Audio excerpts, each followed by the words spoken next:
সমুদ্রে একটা সাপ আছে, সমুদ্রের তলে। বিশেষজ্ঞরা বলেছেন সেই সাপের ছবি আপনি মোবাইলে পাবেন, যদিও সাপের নামটা আমার মনে নেই।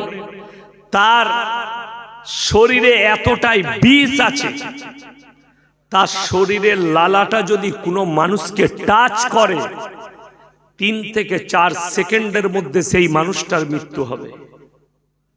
3 থেকে 4 সেকেন্ড লাগবে মরতে, তার আগে তার অ্যান্টিডোজ দিতে হবে। আর পৃথিবীর বিশেষজ্ঞরা বলছে সেই সাপকে ধরাও হয়নি, আর সে মানুষের জন্য এই জন্য খাতারনাক নয়, সে সমুদ্রের পানির তলে ঘুরে বেড়ায়। কখনো কখনো যারা সমুদ্রের টেলার নিয়ে মাছ ধরে তাদেরকে তার সম্মুখীন হতে হয়, আর যারা হবে জালে আসবে টাচ করলেই সে মারা যাবে। তার একটা বিষ পৃথিবীর 1 থেকে 1,500 মানে 1 মিলিগ্রাম বিষেতে 1 থেকে 1,500 মানুষের মৃত্যু হবে। জোরে বলুন সুবহানাল্লাহ। এবং সাপের কি উপকারিতা আছে? হাদিসে আছে নবীজি সাল্লাল্লাহু আলাইহি সাল্লাম অর্ডার দিয়েছেন, সাপকে দেখা মাত্র তাকে মেরে ফেলো। মানুষ কিন্তু সাপের জন্য 16 আনাই ক্ষতিকর। আমি এখনো বয়ান শুরু করিনি। আমি আল্লাহর যে সৃষ্টি সেটা আগে চিনাচ্ছি, তারপরে আল্লাহকে চিনাবো। তার আগে আল্লাহকে চিনতে পারবেন না। আমি আল্লাহকে কেমন সৃষ্টিকর্তা, আপনাকে কেন সৃষ্টি করেছেন এটা আগে চিনিয়ে দিই, তবে আপনি আল্লাহকে চিনতে পারবেন। এই যে সাপ, সাপের কিন্তু মানুষ 16 আনাই ক্ষতি করে, 1 আনাও লাভ দেয় না। দেখলি মানুষ কিন্তু মেরে ফেলার চেষ্টা করে, ঠিক কি না? আপনারা মারেন না সাপকে? সাপকে মেরে দেন। কিন্তু কেউ যদি বলে যে সাপের সামনে সাপ যদি এরকম করে থাকে আর তুমি যদি বলো সুবহানাল্লাহ, তো তোমার বীজ মারবে। কেন? সাপের সিফাত হচ্ছে কামড়ানো। সাপের সিফাত হচ্ছে কামড়ানো। আপনারা একটা ঘটনা শুনেননি? বিসমিল্লাহ বলে গিলাস তুলে বিষ মুখে ঢেলে নিল। গজল শুনেননি আপনারা? গজলটা প্রসিদ্ধ গজল, কি বুঝলেন? এগুলো ভণ্ডামি ছাড়া আর কিছু নয়। বিশেষ সিফাত হচ্ছে বিসমিল্লাহ, ওপরে বিশ্বাস তখন থাকবে বিষটা পান করা হচ্ছে আত্মহত্যা। বুঝতে পেরেছেন না পারেননি? এ কথা বুঝেননি আপনারা? বিষ পান করা কেউ যদি বুঝে এই গিলাসটার উপরে বিষ আছে, সেটা যদি সে পান করতে যায় ওটা হারাম। বুঝতে পারেননি আমার কথাটা? বিষ পান করা জেনে বুঝে হারাম। গলায় দড়ি কেউ যে বলছে বিষ গালে ঢেলে নিল বিসমিল্লাহ বলে, আর মৃত্যু হলো না, বেঁচে গেল, তাকে বলো বিসমিল্লাহ বলে গলায় দড়ি দে, তো আমি দেবো তার গলায় দড়ি, আর তুই বিসমিল্লাহ পড়বি। কেন? গলায় দড়ি দেওয়া পাপ, বিসমিল্লাহ বলে বিষ পান করাটা পাপ। যেহেতু তুমি জেনে বুঝে বিষ পান করছো, ইসলাম নিষেধ করেছে। ইসলামে নিষেধ, এই জিনিসটা হারাম। মানুষকে বোকা ধোকা দিও না। নবীজি সাল্লাল্লাহু আলাইহি সাল্লামের হাদিস, কোরআনে আছে তুমি তোমার জীবনে কষ্ট দিও না। আমাদের দেশের এক শ্রেণীর মানুষ আছে যারা নবীজির মহব্বত দেখায়। নবীজির ভালোবাসা আপনি কলকাতায় পাবেন, লখনৌতে পাবেন, মুর্শিদাবাদের হাজারদুয়ারিতে আছে। মুহররমের দিনে বুক চিড়ে না অনেক জায়গায়, পিঠ চিড়ে। কেন? হযরতে হোসেনের মহব্বত। তো তোমাকে আগে জানতে হবে এই মহব্বতটা কোরআন মুতাবিক না কোরআন বিরোধী, নবীজির আদর্শ মুতাবিক না আদর্শের বিরোধী, আল্লাহর কুদরতি। এখনই যদি জিজ্ঞেস করি বাবা আপনাদের যিনি ইমাম সাহেব আছেন, উনি যদি আজকে দাড়ি চেঁচে কালকে ফজরের নামাজ পড়তে যায়, দাড়িগুলো চেঁচে নামাজ পড়বেন তো তার পেছনে? এ কথা বলে না কেন লোকরা? নামাজ পড়বেন তো? কথা বলবেন না? তার মানে হচ্ছে দাড়ি চাচার পেছনে নামাজ হবে, তাই তো আপনারা ই দিচ্ছেন তো? নামাজ হবে না? তাকে ইমাম রাখবেন? কথা বলে না? এই নামাজ তাকে ইমাম রাখবেন কি রাখবেন না? রাখবেন না। সে তো আমি জানি। চায়ের দোকানে সকালে বলবে ওকে তাড়াতাড়ি তাড়াবে, দাড়িগুলো চেঁচে নামাজ পড়াচ্ছে। ইমাম সাহেব যদি কাঁচি করে এক মুষ্টর পরে দাড়ি কাটে, তাই লোকে সমালোচনা করে, ইমাম দাড়ি কেটেছে বে হুজুর, ওকে তারা। ইমাম সাহেব দাড়ি চাচলে তার পেছনে নামাজ হবে না, ফতোয়াটা জেনেছো? তুই হারামখোর দাড়ি চেঁচে ইমামের পেছনে কি করে নামাজ পড়িস বে? কথাটা বুঝতে পারেননি? ইমামের জন্য দাড়ি কাটা হারাম, আর তোমার জন্য হালাল। কথাটা বলে না? সাধারণ মানুষের জন্য দাড়ি কাটা জায়েজ আছে? কথা বলুন। হারাম। দাড়ি কাটা কি? সকলে বলুন। এ দাড়ি কাটা কি? হারাম। বড় কষ্ট লাগে। দাড়ি কাটা হারাম সকলে জানে, কিন্তু 100 জনের মধ্যে 98টা মুসলমান দাড়ি চাচা। ঠিক বলছি না ভুল বলছি? দাড়িগুলো চেঁচে হিজড়ে সেজেছে, দাড়ি মোছ চেঁচে দিয়ে খালি শাড়িটা পরিয়ে দিলেই হিজড়ে মনে হবে। রাগ করেন না, বাস্তব বলছি। ইমামের জন্য দাড়ি চাচা হারাম। আল্লাহর নবীর হাদিস, নবীজি সাল্লাল্লাহু, সকলে বলুন সাল্লাল্লাহু আলাইহি ওয়াসাল্লাম বললেন, হে নবী, পৃথিবীর মানুষকে বলো। নবীজি সাল্লাল্লাহু আলাইহি সাল্লাম বললেন, হে আমার সাহাবীরা শোনো, যারা লম্বা লম্বা সাদা সাদা দাড়ি নিয়ে কবরে আসে, আমি আল্লাহ তাদেরকে আযাব দিতে লজ্জা বোধ করি। জোরে বলুন সুবহানাল্লাহ। আর মুসলমান যুবকরা দাড়ি রাখতে লজ্জা বোধ করে। অনেকজন আবার, অনেক লোক আছে মুসলমানদের, তারা আবার চুলগুলো একটু পেকে গেলে কি বুঝলেন, সব কালো করে সেলুনে গিয়ে, করে না? চুল মোচ, যাতে বৌদিরা দেখে আমাকে ভালো বলে, নাহলে তো বৌদিরা তাকাবে না আমার দিকে। তারা শোনো, তিরমিজি শরীফের হাদিস, যারা পায়রা জানেন, পায়রা, পায়রা জানেন না? পায়রা, পায়রার বুকের মতো, হাদিসে এই ভাষাটাই আছে, পায়রার বুকের মতো যারা চুল আর দাড়িকে মোচকে কালো করবে, তাদের জন্য জান্নাতের খুশবু হারাম। আবার বলছি, যারা পায়রার বুকের মতো নিজের চুল আর দাড়িকে কালো করবে, তাদের জন্য জান্নাতের খুশবু হারাম। কেউ করবেন না, জোরে বলুন ইনশাআল্লাহ। যদি বলেন হুজুর কি কালার করব, লাল করবে, ব্রাউন করবে, যে কালারের দ্বারা তোমার বয়সের প্রকাশ পাওয়া যাবে সেই কালারটা জায়েজ আছে, বাকি অন্য কালার যায়, কালো কালার হারগিজ জায়েজ না। ইসলাম নিষেধ করেছে কেন বলে দিই, ইসলাম মিথ্যার উপরে চলে না সত্যের উপরে? বাবা, সত্যের উপরে চলে। ইসলাম মিথ্যার উপরে ভিত্তি করে চলে না, ইসলাম সত্যের উপরে টিকে আছে।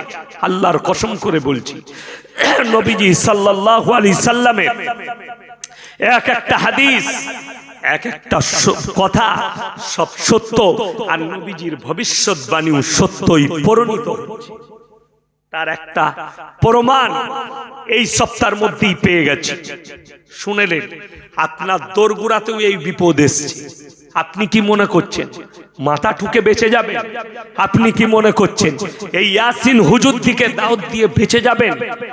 না, এই 40টা মিডিয়া, আপনারা হয়তো অনেকে এই মোবাইলগুলো থেকে বিরক্ত হচ্ছেন, এটার প্রয়োজন আছে। আমার বায়ানটা হয়তো আপনি দাওয়াত দিয়েছেন, আমার ভাষাটা আপনি শুনছেন, আর একটা গ্রামবালার আমাকে পাইনি, দাওয়াত দেয়নি, তাদের কাছে পৌঁছাবে, একটা অমুসলিম ভাইয়ের কাছে পৌঁছাবে, আমার সরকারের কাছে পৌঁছাবে। আমি দেখলাম আমাদের দেশে, আমাদের রাজ্যে, ভারতবর্ষে একটা গাইডলাইন দিয়েছে মোদী সরকার, কেন্দ্র সরকার, রাজ্য সরকাররা গ্রহণ করেছে গাইডলাইন। আমাদের রাজ্যে সার্কুলার জারি হয়ে গেল দুদিন আগে। ডাক্তার বিশেষজ্ঞ দিকে ডেকে সার্কুলারটা জারি করা হয়েছে। কিসে? যে পেট ভাড়া নিয়ে সন্তান নিয়ে যাবে। বুঝতে পারেননি কি? গর্ভ ভাড়া পাওয়া যাবে, গর্ভ ভাড়া। নবীজি সাল্লাল্লাহু আলাইহি সাল্লাম 1400 বছর আগে, সবাই বলুন না একবার সাল্লাল্লাহু আলাইহি ওয়াসাল্লাম, 1400 বছর আগে বললেন, বলে গেছেন ভবিষ্যৎবাণী, এমন একটা যুগ আসবে কিয়ামতের পূর্বে, বাঁদির পেটে মালিক পয়দা হবে, বাঁদির পেটে মালিক পয়দা হবে। সত্যই প্রমাণিত হলো, সরকার অনুমতি দিয়েছে, তোমার বাঁদির পেট ভাড়া করো। যে রাস্তায় মেয়েরা ঘুরে বেড়াচ্ছে তার পেট ভাড়া করো। তোমার আর তোমার স্ত্রীর বীর্য নিয়ে তার পেটে ভরে ওষুধের সাহায্যে তার পেটে বাচ্চা পালবে, সে জন্ম দেবে, তাকে টাকা দিবেন আপনি। আপনার স্ত্রীর গর্ভে বাচ্চা আসছে না, প্রবলেম আছে, তার পেটেতে বাচ্চা পাবেন। যদি শরীয়তকে জিজ্ঞেস করেন, শরীয়ত বলছে ওই বাচ্চাগুলো হারাম। এই বয়ানটা যেন আমাদের দিদির কানে পৌঁছায়, এই বয়ানটা যেন কেন্দ্র সরকারের কানে পৌঁছায়। আমার মতো মৌলবি আমি চ্যালেঞ্জ ছুড়ে বলে যাচ্ছি, আল্লাহকে ছাড়া কেউ কি ভয় খায় না ইনশাআল্লাহ। যেদিনে জানবেন এই ইয়াসিন ভাই জেলের কুঠরিতে বসে আছে, আল্লাহর কসম গোটা পৃথিবীর মানুষের কাছে আমি যদি মরেও যাই, কিয়ামতের দিনে গোটা পৃথিবীর মানুষের সামনে আল্লাহ আমাকে দাঁড় করাবে। আমি আপনাদেরকে সাবধান বাণী দিচ্ছি, এটা বেঈমান আর কাফেরদের একটা বহুত বড় চক্রান্ত, মুসলমানদের ঈমানকে ধ্বংস করে দাও, বহুত বড় চক্র। আপনি অনুভবও করতে পারবেন না কতগুলো চক্র চলছে। এটা তো একটা বললাম, আরো দিয়ে দিচ্ছি। এখানে 40টা মিডিয়ায় আপনারা বিরক্ত বোধ হবেন না আমার ভাই। আপনার বিরুদ্ধে 1.5 থেকে 2 লাখ মিডিয়া খালি চক্র চালাচ্ছে। কোরআন को मिटा दो, इस्लाम को मिटा दो, दीनदारी को मिटा दो, मदरसा मस्जिद को मिटा दो। 2 লাখ মিডিয়া খালি চক্র চালাচ্ছে। তার মধ্যে একটা চক্র এটা, ইসলাম বলছে হারাম। নবীজির হাদিস, নবীজির সত্য কথা, নবীজির বাণী আজকে সত্যই প্রমাণিত হলো। রাজ্য সরকার গাইডলাইন জারি করে দিয়েছে কোন মেয়েরা গর্ভ ভাড়া দিতে পারবে, কারা গর্ভ ভাড়া নিতে পারবে। আমার ভাই, গাইডলাইনকে কেউ পরোয়া করে না আমাদের দেশে। করে? কথা বলে করে না। তার প্রমাণ একটা দিই। কলকাতায় ট্রাফিক পুলিশ আছে, আছে না নাই? কথা বলে না? ট্রাফিক, কিন্তু আপনাকে দেখিয়ে দেবো, এটা রেকর্ডিং হচ্ছে আমভাবে, কলকাতা পুলিশও শুনবে। আমাকে যে কোনো সময় ডাকতে পারে, যাব, কিন্তু আমি প্রমাণ দেবো দাঁড়িয়ে, যে কোনো ট্রাফিকে দাঁড়িয়ে প্রমাণ দেবো। যখনই দেখে গাড়ির নম্বরটা মালদার, নাহলে মুর্শিদাবাদের, নাহলে বর্ধমানের, তখন গাড়িটাকে বলে সাইড করো। কি বুঝলেন? আর হেলমেট ফেলমেট কিচ্ছু নাই। যদি বুঝতে পারে ই হচ্ছে খিদিরপুরের, ই মিটিয়াবুরুজের, ই পাক সার্কেসের, ভয়ে থেকে হাতই দিবেন, বিনা হেলমেটে ছুটছে। ঠিক বলছি না ভুল বলছি? হ্যাঁ। তাইলে সার্কুলার কোথায় আছে? আমি আমার শুধু কলকাতা নয়, আমার বর্তমানে চলুন, বর্তমানে নবাবহাটে পার্কিং, নবাবহাটে হাই রোডের ওপরে, NH2 এর ওপরে, সেখানে ট্রাফিক পুলিশ আছে। তারা যখনই দেখে নম্বরটা পুরুলিয়া, ছুটে এসে সাইড মে লাগাও, কাগজ দেখবে। কি বুঝলে? যখনই দেখে বর্ধমানে, কি বুঝলে, আর হাত মারে না ভয়। কেন? কোন মাল বসে আছে তা ঠিক নাই, কোথায় গিয়ে পড়বে তা ঠিক নাই। ওই জন্যে বড় কষ্টের বিষয়। আমি একটা জিনিস বুঝি, আমাদের দেশের বয়স্ক লোকরা বলতো নিজের জায়গায় কুকুর রাজা। শুনেননি কথাটা? নিজের জায়গায় কুকুর যখন নিজের জায়গায় থাকবে, যদি অন্য পাড়ার কুকুর আসে এমন করবে, সব পালিয়ে যাবে ভয়ে, যেহেতু নিজের পাড়ায় আছে। কিন্তু লোকের পাড়ায় গিয়ে নাই ছোট। আমাদের দেশের অবস্থাটাও তাই। সার্কুলার সরকার জারি করছে, যেটা করবে তার উল্টো হবে। তার প্রমাণ যদি সত্যিকারে গাইডলাইন ভারতবর্ষের মানুষ আইন কানুন মানত, তাহলে চাকরির জন্য পয়সা নিয়ে আজকে ভারতে চাকরি হতো না, চাকরির জন্য ঘুষ নেওয়া হতো না। রাগ করবেন না, আমি দামি কথা বলছি। যদি এটাই সত্য হতো, আজকে মাফিয়ারা মাথা চড়া দিত না, গুলি করে মেরে দেয়া হতো তাদেরকে। চলুন আপনার দিকে চোখগুলো খুলে দিয়ে যায়, আইন কাকে বলে, সার্কুলার কাকে বলে আপনার দিকে বলে দিই। এমন একটা আইন জারি করলো, আমাদের দেশে নয়, কাতার বিশ্বকাপ আপনারা দেখেছেন, ফুটবল বিশ্বকাপ কোথায় হয়েছে? কাতারে। সেখানে তারা গাইডলাইন জারি করে দিল ফিফাকে, আমার দেশে যারা খেলা দেখতে আসবে তাদের জন্য 1 নম্বর গাইডলাইন, এখানে কোনো মদ পান করা চলবে না। জোরে বলুন সুবহানাল্লাহ। আমার দেশে কোনো নোংরা পোশাক পরে স্টেডিয়ামে এবং রাস্তায় ঘোরাফেরা করতে পারবে না। আমার দেশে সমকামিতাকে যদি কেউ ধরা পড়ে যায় তাকে মৃত্যুদণ্ড দেওয়া হবে, কেউ যদি ব্যভিচার করে তাকে মৃত্যুদণ্ড দেওয়া হবে। জোরে বলুন না সুবহানাল্লাহ। তার যে সার্কুলার তারা যে জারি করলো, সেটার বিরুদ্ধে কারো যাবার এতটুকু ক্ষমতা নেই। ফিফা ওয়ার্ল্ড কাপ যে শুরু হয়েছিল, এই ফিফার যারা কর্মকর্তা আছে তারা 2টো আর্টিস্টকে দাওয়াত করেছিল ড্যান্স করার জন্য। কজনকে বললাম? 2 জন। একজন হচ্ছে আমেরিকার পপ স্টার শাকিরা, দ্বিতীয় নম্বর ভারতের একটা মেয়ের নাম হচ্ছে নুরা ফাতেহি। ওকে মুসলমান ভাববেন না, যে ভাববেন ইমান নষ্ট হয়ে যাবে। কি বললাম? মুসলমান ভাবলে ইমান চলে যাবে। এই 2 জনকে কাতার বলে দিলে তোমার দেশে নিয়ে গিয়ে নাচাও, আমার দেশে কোরআনের তেলাওয়াত দিয়ে উদ্বোধন হবে। জোরে একবার বলুন নারায়ে তাকবীর। তারা বললে আমার দেশে গান দিয়ে আর ডান্স দিয়ে উদ্বোধন হবে না, আমার দেশে কোরআনের তেলাওয়াত দিয়ে। ওবি আমাদের মতো কারি নয়, একটা বিকলাঙ্গ ছেলে যার পা দুটো নাই, তার কোরআনের তেলাওয়াত দিয়ে গোটা বিশ্বকে তাক লাগিয়ে বিশ্বকাপ শুরু উদ্বোধন করেছে। জোরে বলুন সুবহানাল্লাহ। আর তারা প্রমাণ করিয়েছে যে নোংরামি ছাড়া, অবৈধ কাজ ছাড়াও একটা বিশ্বকাপ এবং একটা ভালো কাজ পৃথিবীর বুকে চালানো যেতে পারে, করা যেতে পারে। জোরে বলুন সুবহানাল্লাহ। যখন আপনার আইন ঠিক থাকবে সেখানে কিছুই হবে না। আজকে আপনি চলুন সৌদি আরবে, কেউ যদি চুরি করে তাদের আইন হচ্ছে কোরআনের আইন, হাত দুটো কেটে দাও।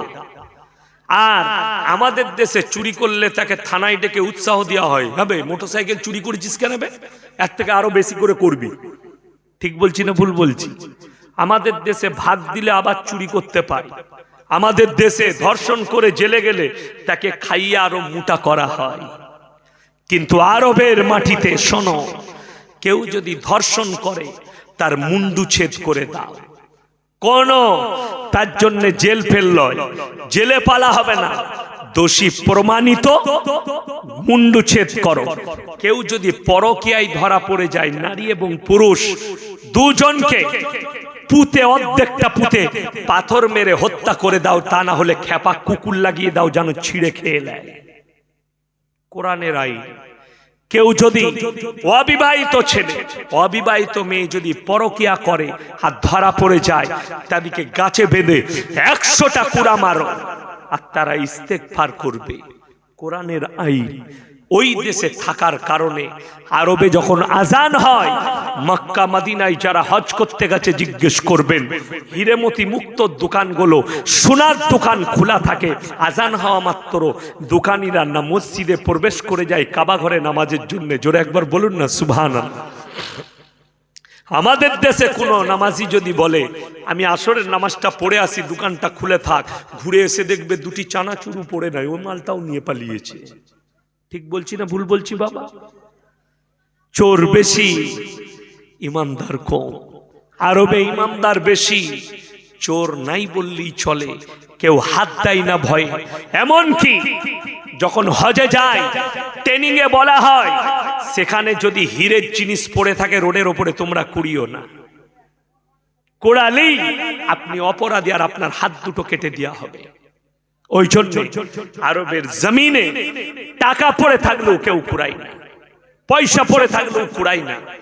আর আমাদের দেশে তো কলকাতায় যদি আপনি রানাঘাটে ট্রেনে চাপেন আর আপনি যদি বলেন শিয়ালদা যাব, মোটামুটি 50টা পকেট মার থাকে।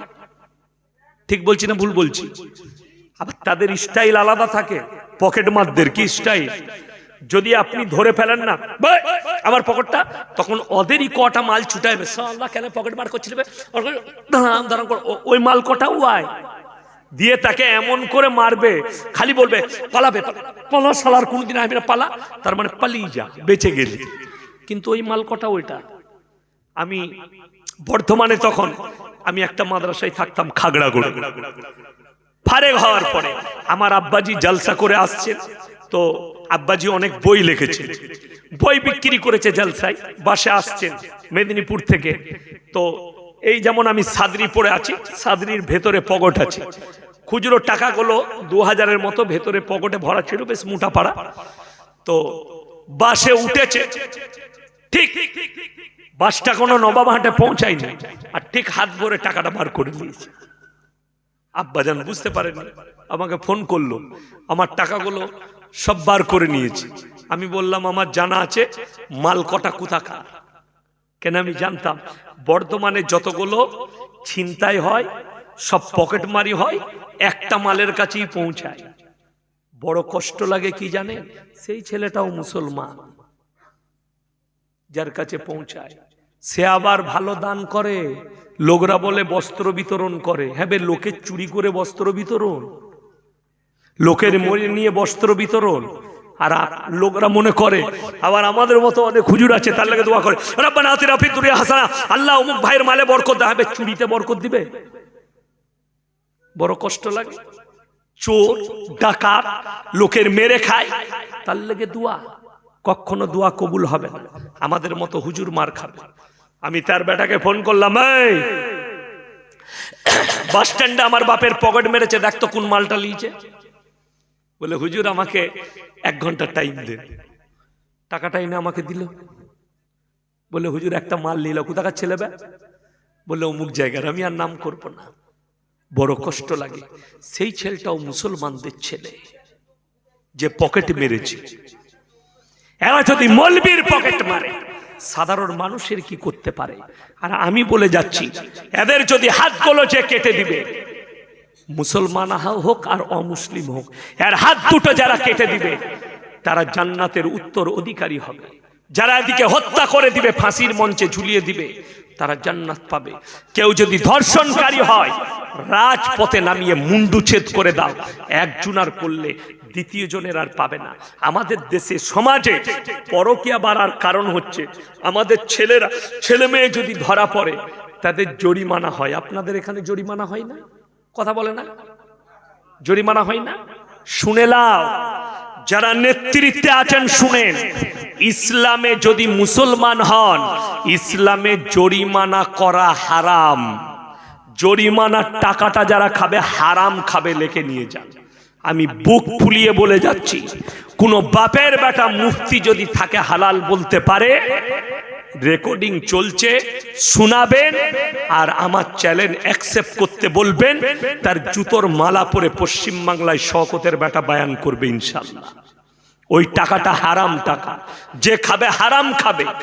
ইসলামে জরিমানা এই জন্য হারাম, হযরতে উমরে ফারুক রাদিয়াল্লাহু তাআলা আনহু, আল্লাহ নবী সাহাবী, জলিলুল কদর সাহাবী, শুধু সাহাবী এমন তেমন নয়, আল্লাহর হাবিব সাল্লাল্লাহু আলাইহি সাল্লাম বলেছিলেন, আমার পরে যদি নবুয়তের দরজা খোলা থাকতো, আল্লাহ উমরকে নবুয়ত দান করতেন। জোরে বলুন সুবহানাল্লাহ। সেরকম সাহাবী আমিরুল মুমিনিন এলান করলেন, হে আমার সাহাবীরা শোনো, যদি আমার পরে নবুয়তের দরজা খোলা থাকতো, আল্লাহ উমরকে নবুয়ত দান করত। আর আমিরুল মুমিনিন নিজের সন্তানকে বললে, গাছে বাঁধো আমার বেটাকে। হে আমিরুল মুমিনিন, এটা তো আপনার বেটা। বললে, যদি আমার বেটাকে আজকে যদি কোরআন মারো, এই আমিরুল মুমিনিনের ছেলে হিসাবে এর থেকে বড় অন্যায় করার চেষ্টা করবে। যেহেতু আমি দেশের রাজা, আমি গভর্নর, আরো বড় অন্যায় করবে। একে গাছে বাঁধো আর কুড়া মারো। গাছে বেঁধে হযরতে উমরের বেটাকে কোড়া মারা হয়েছে। আজকে আমাদের দেশে যদি এমপির ছেলে ধর্ষণ করে সে ছাড় পেয়ে যায়, এমএলএর ছেলে ধর্ষণ করলে ছাড় পেয়ে যায়, নেতার ছেলে ধর্ষণ করলে ছাড় পেয়ে যায়। ওই জন্য আমাদের দেশে জরিমানা দিলে ছাড় পাওয়া যায়। এক্সাম্পল দিচ্ছি, আমি যদি 20 কোটির মালিক হয় আর আমি কোনো মেয়েকে যদি ধর্ষণ করি আর সেই মেয়েটার জন্য যদি আপনারা ক্লাবে ডাকেন, আপনি ধর্ষণ করেছেন, হ্যাঁ ভাই আমার ভুল হয়ে গেছে, 2 লাখ টাকা জরিমানা, আমি দিয়ে দিলাম 2 লাখ টাকা জরিমানা। মেয়েটাকে 1 লাখ দিল, আপনারা 1 লাখ ভাগ করলেন, রাগ করবেন না, চলে যান, হারাম খান। এরপরে আমি দ্বিতীয়বার যদি আমি 20 কোটির মালিক হয়, 3 লাখ টাকাটা আমার কাছে কোনো ব্যাপার আছে? 3 টাকার মতো।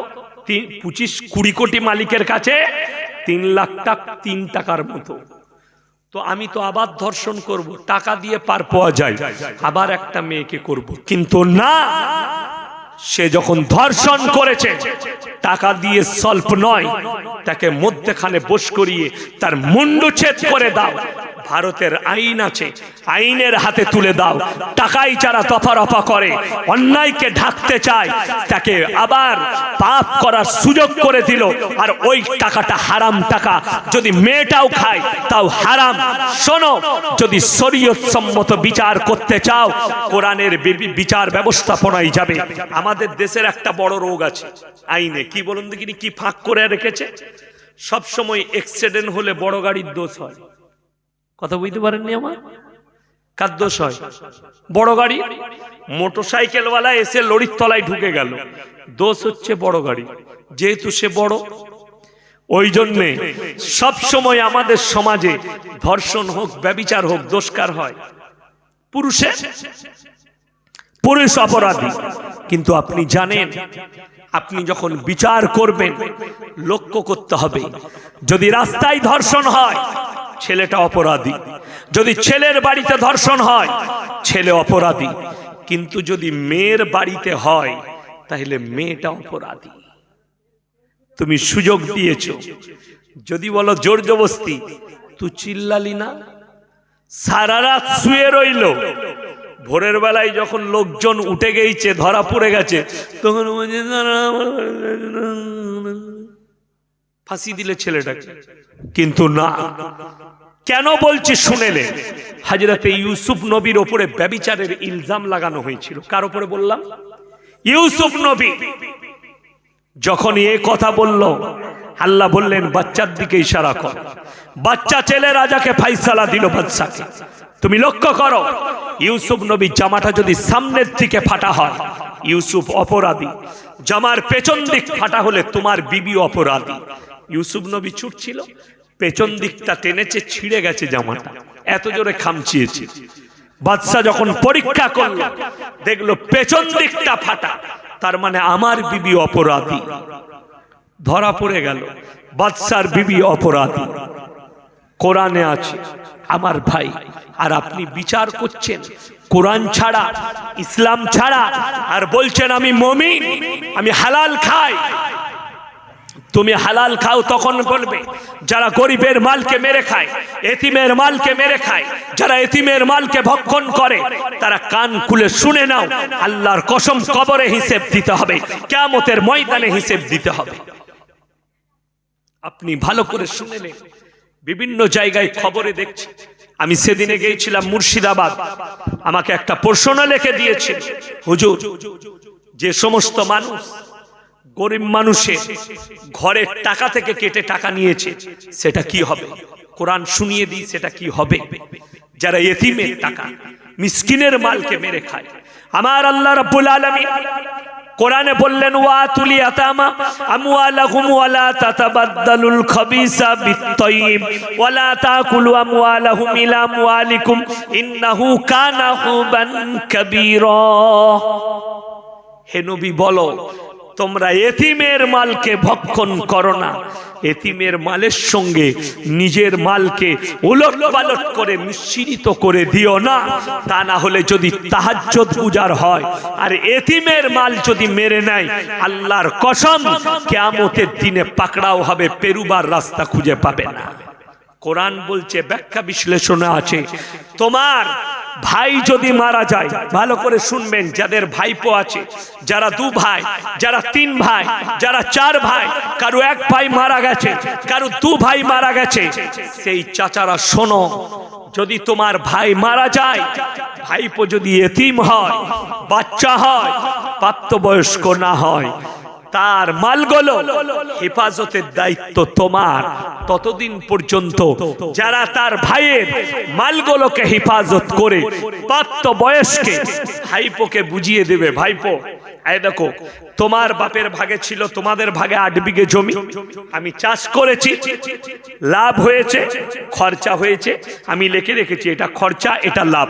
এই লাভের টাকা থেকে আমি তোমাদের 2 ভাইয়ের নামে 2 বিঘে জমি কিনে দিয়েছি। আমি বলছি, তোমার নামাজে যদি কমি হয়ে যাও, তাও আল্লাহ জান্নাত দেবে। জোরে বলুন সুবহানাল্লাহ। কিন্তু তুমি যদি উলট পালট করে লাও, তোমার ভাইয়ের ভাগে ভালো জমি আছে, ভাইপো ছোট, তার টিপসই নিয়ে যদি ভালো জমিগুলো নিজের নামে করার, খারাপগুলো ভাইপোর নামে করে দাও, তা কিয়ামতের দিনে আল্লাহর কসম করে বলছি, তাহাজ্জুদ গুজার হলেও ফেরে পড়ে যাবে। আমার বর্তমান টাউনের কথা বলছি, আপনাকে দেখিয়ে দেবো, অনেকজন তসবিহ করছে মার কাজে বসে, কি বুঝলেন, মাথায় টুপি, মুখে দাড়ি, আবার দামি দামি কথা বলে, কিন্তু তার লাইফ হিস্ট্রি খুললেই বোঝা যায় ভাইপোর মালগুলোকে মেরে বড় লোক হয়েছে, ভাইপোকে বঞ্চিত করে দিয়েছে। আল্লাহর কসম করে বলছি, 100টা হুজুরের যদি মুরিদ হয়, গোটা পৃথিবীর যতগুলো মৌলবি আছে সবাইকে যদি পীর বলে মেনে নেয়, পেরুবার রাস্তা খুঁজে পাবে না। কিয়ামতের দিনে এতিম আর মিসকিনের মালকে মেরেছো, ওই জন্য সবাই নিয়ত করুন, আমরা হালাল পথে চলবো। জোরে বলুন ইনশাআল্লাহ। মুমিন হবেন।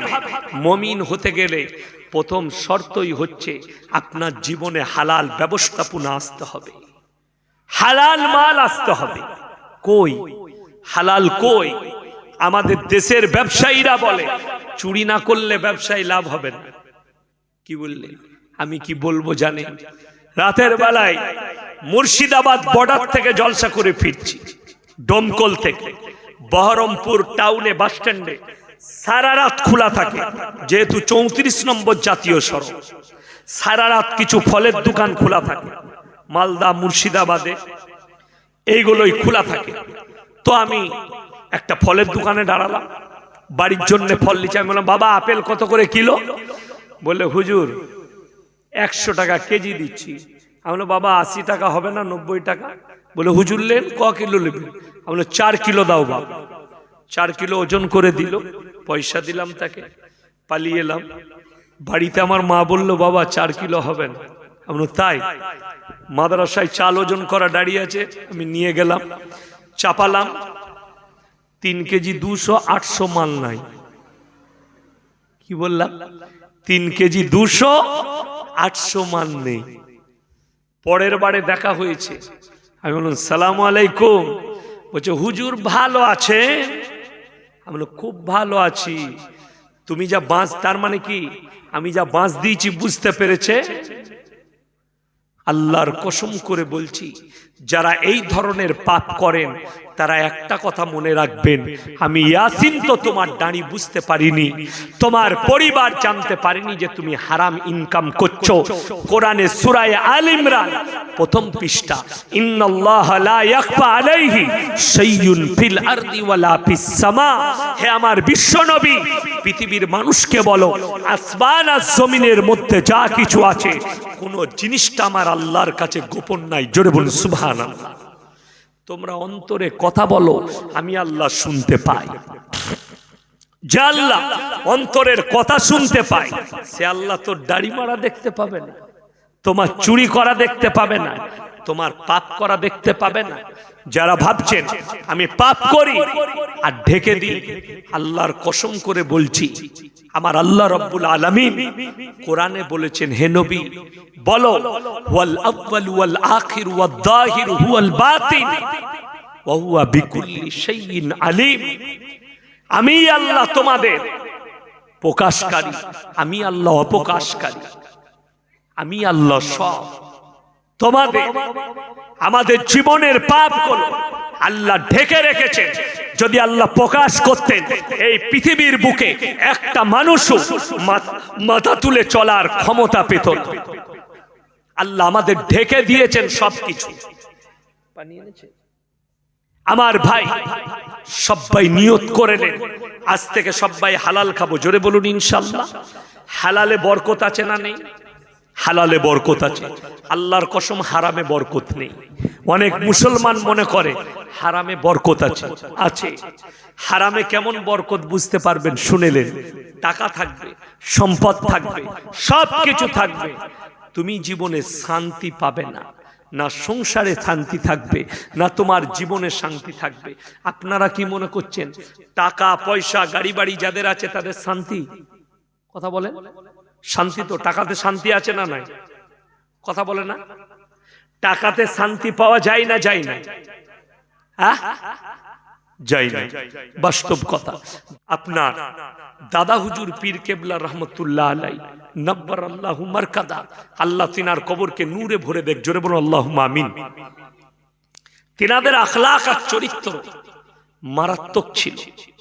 তিনার ওসিয়ত নামায় লিখেছে, ভাই কিয়াম করা মুস্তাহনা, কেউ যদি করে ভালো, না করলে কোনো দোষের নাই। আমাদের দেশের লোক মারামারি করে, করে না? করে না? কথা বলুন। মারামারি হচ্ছে এটা নিয়ে, কিন্তু আমি বলছি মারামারি করবেন না। আপনার ভালো লাগলো আপনি করুন, ভালো কাজ, অসুবিধা নাই। কিন্তু আপনার মনে হলো যে আমি করব না, তা সেটা পাপের কাজ নয়।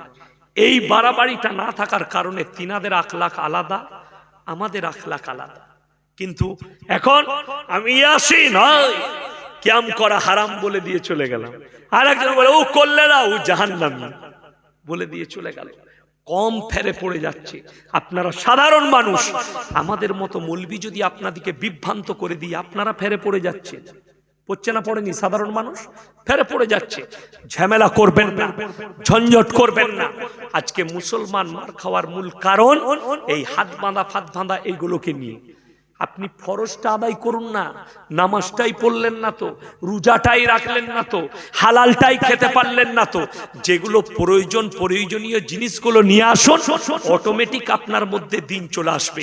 আর প্রকৃত উলামা যারা হবে, কেউ কি জাহান্নামী বলতে পারবে না। আমি বলে যাচ্ছি, প্রত্যেকটা কওমের আলেমকে শ্রদ্ধা করবেন। সে কে জানি না, সে দেওবন্দি হোক, বেরেলি হোক, আজানগাছির হোক, আর তালতালার হোক, আর ইয়াসিন হোক, আর দেওবন্দি হোক, আর অমুক হোক, উলামাদের সঙ্গে বিয়াদবি করবেন না। জোরে বলুন ইনশাআল্লাহ। কখনো না। আপনি একটা কথা বলবেন, শুনেলেন, যে যেরকম মানুষ তাকে সেরকম কথাই কথা বলবেন। কোরআনে আছে, তোমরা নবীজিকে শিক্ষা, সাহাবীদিকে নবীজিকে বললেন তুমি বলো তোমার সঙ্গে যখন তারা কথা বলবে সাহাবীরা, তারা যেন নম্র ভাষায় কথা বলে। জোরে বলুন সুবহানাল্লাহ। কোরআনে আছে, আস্তে কথা বলে, আওয়াজ নিচে করে কথা বলে, তাদেরকে বলো। সাহাবীদিকে নবীজি শিক্ষা দিলেন, আয়াত শোনালেন। সাহাবীরা নবীজির সামনে জানেন কত নম্র আর বিনয়ী হয়ে কথা বলতেন।